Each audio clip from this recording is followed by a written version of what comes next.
ما كان محمد أبا أحد من رجالكم ولكن رسول الله وخاتم النبيين قال النبي صلى الله عليه وسلم أنا خاتم النبيين لا نبي بعدي الحمد لله জামিয়াতুদ দাওয়া ও বাংলাদেশ দাওয়া ফাউন্ডেশনের পক্ষ থেকে আয়োজিত আজকে দাওয়াতি সেমিনার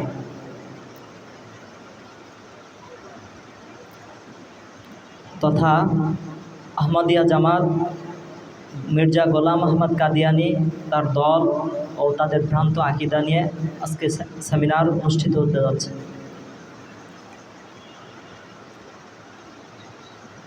আমাদের আজকে সেমিনারটা এদিকে লক্ষ্য করে আয়োজন করা হয়েছে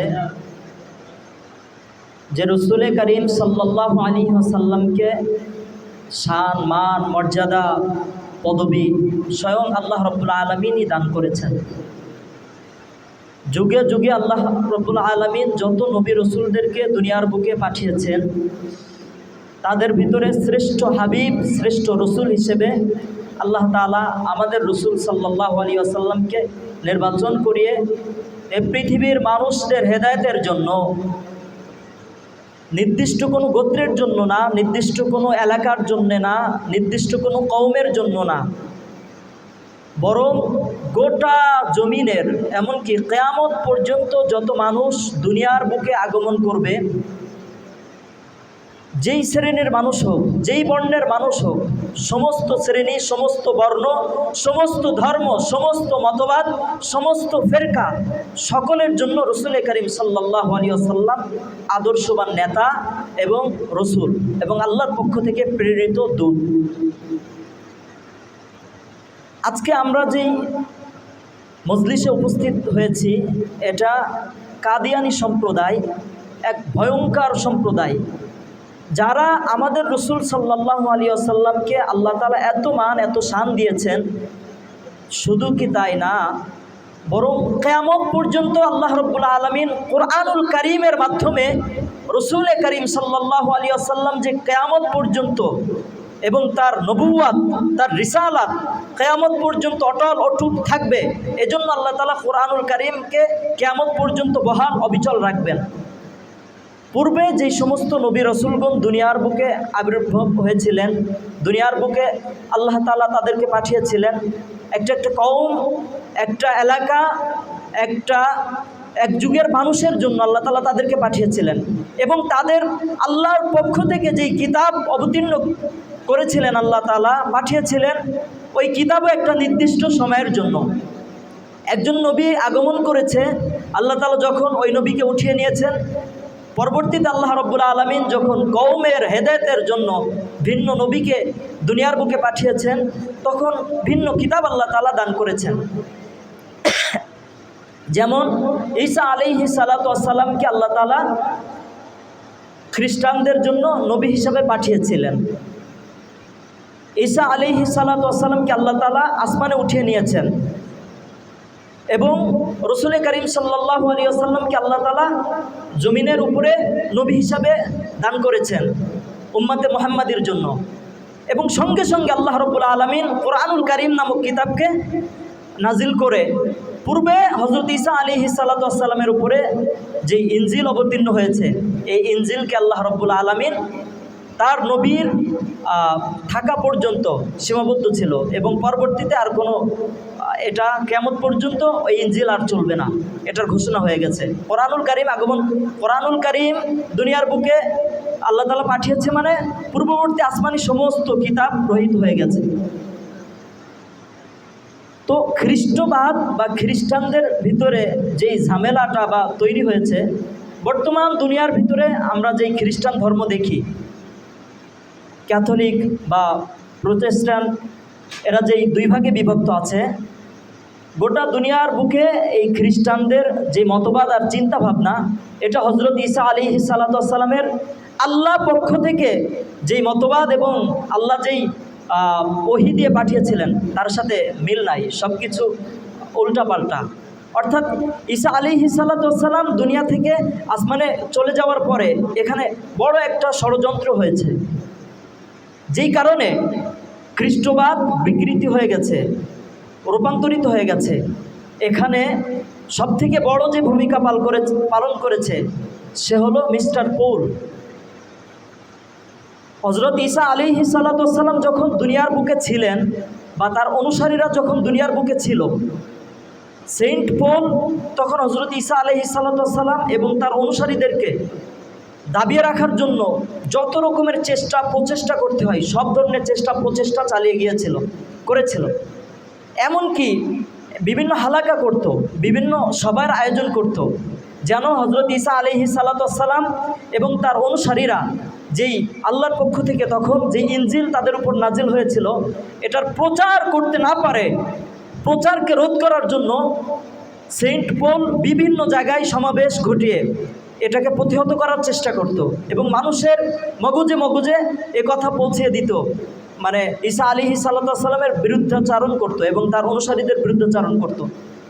ঠিক যখন আল্লাহ রাব্বুল আলামিন হযরত ঈসা আলাইহিস সালামকে দুনিয়া থেকে আসমানে উঠিয়ে নিলেন, এর কিছুদিন পরেই মিস্টার সেন্ট পল তার অবস্থান পুরোপুরিভাবে পরিবর্তন করে ফেলল। কেমন তার অবস্থান হয়ে গেল?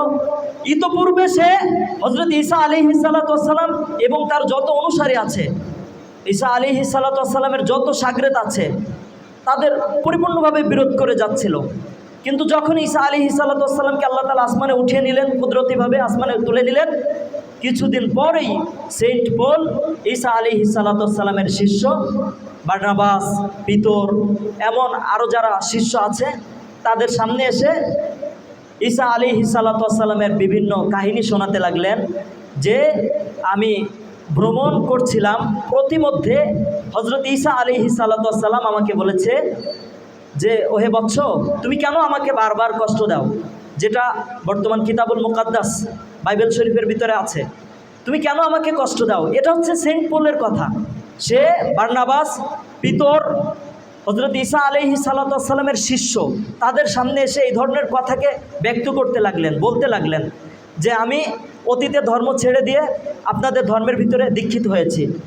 হযরত ঈসা আলাইহিস সালাম আমার সাথে সাক্ষাৎ করেছেন এবং ঈসা আলাইহিস সালামকে কেন কষ্ট দিচ্ছি, অর্থাৎ তার যেই দিন, তার যেই ছাত্র বা শাগরেদরা আছে তাদেরকে কেন কষ্ট দিচ্ছি, এই জন্য ঈসা আলাইহিস সালাম আমাকে বলেছে আল্লাহ তাআলা আমাকে খ্রিস্টবাদদের জন্য, হযরত ঈসা আলাইহিস সালামের অনুসারীদের জন্য আল্লাহ তাআলার পক্ষ থেকে আমাকে অনেক আগ থেকেই নির্বাচন করে রেখেছেন, যেটা এখন আত্মপ্রকাশ পেতে লাগতেছে। এমনভাবে সে তার ঘটনাগুলি তুলে ধরতে লাগলেন। তো ওই জামানার ভিতরে ঈসা আলাইহিস সালামের শাগরেদ বা তার সোহবাতে যারা ছিলেন তারা এটাকে কোনোভাবেই মেনে নিতে পারছেন না, কারণ হযরত ঈসা আলাইহিস সালাম আসমানে উঠে যাওয়ার পরেই তো সেন্ট পল এই ধর্মের পক্ষে যারা প্রচার করে যাচ্ছে তাদের কঠিনভাবে বিরোধ করে আসছে। হঠাৎ সে তার এই কথাকে পরিবর্তন করছে, আর হযরত ঈসা আলাইহিস সালামের শাগরেদ শিষ্যরা এটা মেনে নেবে, এটা তো হতেই পারে না, এটা হতেই পারে না। তখন বারনাবাস ছিল হযরত ঈসা আলাইহিস সালামের হাওয়ারিদের মধ্যে অন্যতম একজন হাওয়ারি এবং তার বিশিষ্ট একজন শাগরেদ। বারনাবাস যখন অন্যান্য শাগরেদদের সামনে বলতে লাগলো যে সেন্ট পল সে তার পূর্বের ধর্ম ত্যাগ করে পরিপূর্ণভাবে আমাদের ধর্মের জন্য দীক্ষিত হয়েছে এবং সে প্রতিজ্ঞাবদ্ধ হয়েছে সে খ্রিস্ট ধর্মকে প্রসার করবেন। ঠিকই কিছুদিন সে খুব আগ্রহের সাথে, খুব চেতনার সাথে খ্রিস্টবাদকে প্রচার করতে লাগছে। তবে কিছুদিন এমনভাবে যখন প্রসার করতে লাগছে, সমস্ত শাগরেদরা তাকেও নিজেদের ভিতরে টেনে নিয়েছে, সেও আমাদের দলভুক্ত। তবে কিছুদিন যাওয়ার পরে সেন্ট পল তার পূর্বের যেই মতবাদ, পূর্বের যেই চক্রান্ত ছিল, ঈসা আলাইহিস সালাম দুনিয়ায় থাকা অবস্থায় বা তার শিষ্যরা থাকা অবস্থায় যেই নির্যাতন আর জুলুম চালিয়েছিল, সে তার পূর্বের সে অবস্থানে আবার চলে গেল। সে খ্রিস্টবাদদের ভিতরে এমন জঘন্যতম আকীদা ঢুকিয়েছে যেটা না ঈসা আলাইহিস সালাতু ওয়াস সালাম কখনো দাবি করেছে, না ঈসা আলাইহিস সালাতু ওয়াস সালামকে এই জন্য আল্লাহ তাআলা কখনো দুনিয়ার বুকে পাঠিয়েছে। সমস্ত নবী রাসূলদের একটাই দাওয়াত, মানে একটা প্রধান যে দাওয়াত সেটা ছিল সমস্ত নবী রাসূলরা এই দাওয়াত করবে, এই দাওয়াত দিবে উম্মতদেরকে যে আল্লাহ রাব্বুল আলামিন এক, তার কোনো শরীক নাই। এটাই ছিল সমস্ত নবী রাসূলদের প্রাথমিক এবং সর্বপর্যায়ের এক দাওয়াত, যে আল্লাহ তাআলা এক, তার কোনো শরীক নাই। সেন্ট পল সর্বপ্রথম এখানে আল্লাহ তাআলার একত্ববাদের ভিতরে তৃত্ববাদকে ঢুকিয়ে দিয়েছে। কিভাবে? আল্লাহ রাব্বুল আলামিনকে পিতা আর ছেলে হযরত ঈসা মাসিহ আলাইহিস সালাতু ওয়াস সালাম আর মারিয়াম আলাইহিস সালাতু ওয়াস সালামকে কখনো মাতা হিসেবে সম্বোধন করেছে, আবার বিভিন্নভাবে এই তিনের সমষ্টি, বা কখনো রুহুল কুদুস, রুহুল আমিন অর্থাৎ পাকে রূহ হযরত জিবরাইল আমিন আলাইহিস সালাতু ওয়াস সালামকে কখনো তৃত্ববাদের ভিতরে ঢুকিয়েছে। মানে এমনভাবে আকীদাকে এখানে এনেছেন যে এই তিন মিলে এক খোদা। কখনো সে দাবি করেছে যে আল্লাহ রাব্বুল আলামিন স্বাভাবিকভাবে হযরত ঈসা আলাইহিস সালাতু ওয়াস সালামের ভিতরে আছে, বা আল্লাহ রাব্বুল আলামিন হযরত ঈসা আলাইহিস সালাতু ওয়াস সালামের একটা রূপ, বা একটা আল্লাহ রাব্বুল আলামিনের একটা সত্তা হচ্ছে ঈসা আলাইহিস সালাতু ওয়াস সালাম, যেটা জমিনের উপরে বসবাস করে, জমিনের উপরে থাকে। এমন জঘন্যতম আকীদা সেন্ট পল খ্রিস্টবাদের শুরুতেই ঢুকিয়ে দিয়েছে। আচ্ছা, এই আকীদা এবং বিশ্বাস যদি কোনো ব্যক্তি পোষণ করে বা এই ধারণা রাখে, আপনারা তাদেরকে ঈমানদার বলবেন নাকি বেঈমান বলবেন বলুন তো? আমাদের বিশ্বাস আর চেতনা, সমস্ত নবীদের বিশ্বাস আর চেতনা, আল্লাহ রাব্বুল আলামিন যুগে যুগে যত নবী রাসূলদেরকে পাঠিয়েছেন, সমস্ত নবী রাসূলদের বিশ্বাস আর চেতনার মূল কাঠি হলো আল্লাহ রাব্বুল আলামিন এক, তার কোনো শরীক নাই। এবং এইটাই কিয়ামত পর্যন্ত আল্লাহ রাব্বুল আলামিন যত নবী রাসূলদেরকে পাঠিয়েছে তাদেরকে এই ঘোষণা দিয়েই পাঠিয়েছে যে আল্লাহ রাব্বুল আলামিন এক এবং অদ্বিতীয়, তার কোনো শরীক নাই। তো এখানে যদি সেন্ট পল তৃত্ববাদের যেই শিক্ষাটা ঢুকিয়েছে এটা কেউ মানে, তাহলে তার ঈমান থাকবে না সে সঙ্গে সঙ্গে বেঈমান হয়ে যাবে? এই সেন্ট পলের যেই উদাহরণ বা কাহিনীটা তুলে ধরলাম, সেম এমন কাহিনী মিস্টার গোলাম আহমদ কাদিয়ানী তার বিভিন্ন কিছু আকীদা, জঘন্যতম কিছু বিশ্বাসের মাধ্যমে তার উম্মতের ভিতরে এটা প্রচার হয়ে গেছে। সে তার এক কিতাবের ভিতরে, এক গ্রন্থ সে লিখেছে আয়নায়ে কামালাতে মির্জা, এর ভিতরে সে এমন একটা আকীদা বিশ্বাসকে ঢুকিয়েছে যে সে স্বপ্নে দেখেছে সে নিজেই আল্লাহ। নাউজুবিল্লাহ বলেন না? এটা কিভাবে সম্ভব? মানে কত বড় মূর্খতার পরিচয় এটা! অথচ আল্লাহ রাব্বুল আলামিন কোরআনুল কারীমের বিভিন্ন জায়গায় আল্লাহ রাব্বুল আলামিনের পরিচয় তুলে ধরেছে। আয়াতুল কুরসির ভিতরে আল্লাহ তাআলা বলেন আল্লাহু লা ইলাহা ইল্লা হুয়াল হাইয়ুল কাইয়্যুম লা তাখুযুহু সিনাতুন ওয়া লা নাওম, যে আল্লাহ এমন সত্তা যার কোনো ইলাহ নেই, যিনি সমস্ত শক্তির ধারক বাহক। লা তাখুযুহু সিনাতুন ওয়া লা নাওম, ঘুম তন্দ্রা কখনো তাকে স্পর্শ করতে পারে না। আচ্ছা, মানে স্বাভাবিক ধরে নিলাম মিস্টার গোলাম আহমদ কাদিয়ানী নিজেকে সত্তা আল্লাহ দাবি করেছে, তো আল্লাহর যেই বৈশিষ্ট্য, আল্লাহ কখনো ঘুমান না, আল্লাহর কখনো তন্দ্র আসে না, এই বৈশিষ্ট্য, এই গুণ কি মিস্টার গোলাম আহমদ কাদিয়ানীর ভিতরে কখনো পাওয়া যায়? কখনো পাওয়া যায় না। এই যে ভণ্ড, প্রতারক, মিথ্যুক, এর মাধ্যমেই বোঝা যায়। সে আরও বিভিন্ন ধরনের আকীদা বিশ্বাস স্থাপন করে, বিভিন্নভাবে বিভিন্ন রকমের কথা বলে। কখনো সে নিজেকে ইমাম মাহদী দাবি করে বসে। 1882 খ্রিস্টাব্দে সর্বপ্রথম সে নিজেকে মুজাদ্দিদ দাবি করেছিল, সংস্কারক। যুগ জামানার যত ফিতনা আছে তার মোকাবেলায় সে হকের জান্ডাবাহী হিসাবে কাজ করবে। এর কিছুদিন পরে সে নিজেকে মাসিহ মাউউদ, অর্থাৎ আল্লাহ রাব্বুল আলামিন শেষ জামানার ভিতরে হযরত ঈসা আলাইহিস সালাতু ওয়াস সালামকে যে আসমান থেকে নিচে নামিয়ে আমাদের রাসূল ওই মাসিহ আলাইহিস সালাতু ওয়াস সালামকে নামিয়ে দাজ্জালের বিপরীত যেই যুদ্ধ হবে, নিজেকে গোলাম আহমদ কাদিয়ানী এরপরে মাসিহ মাউউদ অর্থাৎ প্রকৃত মাসিহ দাবি করে বসেছে। এর কিছুদিন পরে সে নিজেকে ইমাম মাহদী হিসেবে দাবি করে বসেছে। এর কিছুদিন পরে নিজেকে জন্নী নবী দাবি করেছে। এর কিছুদিন পরে 1991 খ্রিস্টাব্দে ধারাবাহিকভাবে নিজেকে নবুয়াতের দাবি করে আসতেছে। এজন্য আমাদের সতর্ক থাকতে হবে।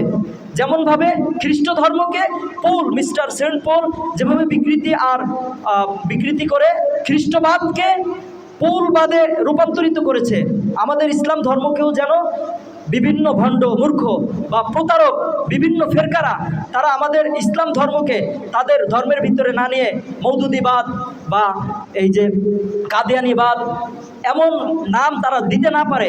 এই জন্য আমাদের এই মেহনত, আমাদের এই চেষ্টা উম্মাহের সামনে শুধু এতটুকু আরজ যেন তাদের ভ্রান্ত আকীদা জেনে বুঝে এবং তারা যেই কৌশলে আমাদেরকে বিভিন্নভাবে দাওয়াত দিচ্ছে এটার বিপক্ষে আমরা অবস্থান সবসময় নিতে পারি।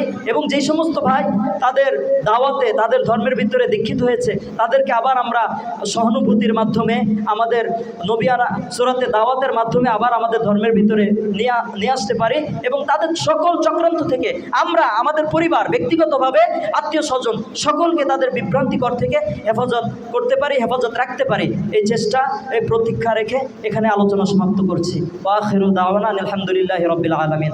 আসসালামু আলাইকুম ওয়া রাহমাতুল্লাহি ওয়া বারাকাতুহু।